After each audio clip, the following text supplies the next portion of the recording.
without a doubt one of the most common problems we see with people in terms of their ball striking, the accuracy of their ball striking, is understanding how to control the golf club down and through the ball. Now, we've talked in recent weeks about down plane movements towards the golf ball. I'm going to expand on that a little bit this week. I'm also going to show you a drill involving just a tee peg, how you can improve your movement in the downswing towards the ball.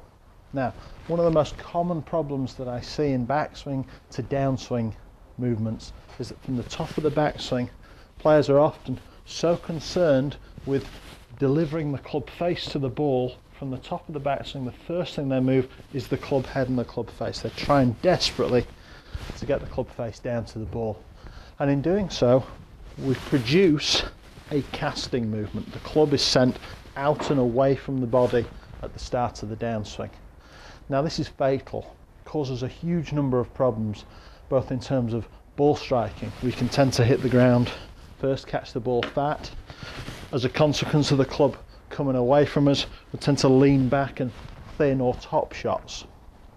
So in ball striking terms, produces a lot of difficulties, a lot of problems. But even if we strike the ball, there's a good chance we're going to hit the ball off target, because a golf club that is travelling away from the body is also travelling over plane or over the top.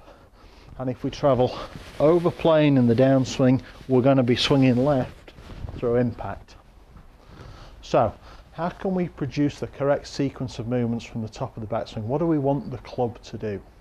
Well, very simply, from the top of the backswing, as we talked about in the down plane video, we're looking to control the grip, the handle of the club.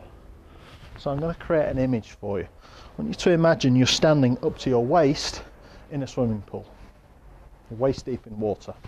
When we reach the top of the backswing, we have to move the handle down and towards the ball. You can see that my wrists maintain their hinge, maintain their angle through to the club shaft. We move the club shaft down towards the ball, handle leads, and we want to try and imagine that the club handle is going to hit the top of the pool, the top of the water first. So we get the handle wet, not the club head. Now, by pulling the handle towards the ball, we keep the club on the correct plane. The club is now approaching more from the inside on the correct line. All you slicers out there, that's a critical element of being able to get rid of your slice. But also it dramatically improves ball striking, both in short game pitching shots and in your iron play. So here's an exercise that you can practice.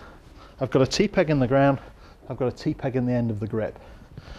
Without the ball, I'm very simply going to make a couple of swings, just half, 3/4 of the way back, and try to strike the tee peg by moving the grip, the tee peg in the grip, towards the tee peg in the floor. Very simple. And you can hear there, as I pull the club down towards the ground, move this tee peg towards the one in the floor, we strike the tee peg, and if the ball was on top of the tee, it would have been a perfectly reasonable shot. So very simply, the next stage will be to place the ball on the tee peg, build an address, correct grip and posture, and we make the same swing up to the top, tee peg down, and we're looking to strike the tee peg and the ball together. That's the feeling that we're trying to create with this drill. Hit the tee peg, not just the ball.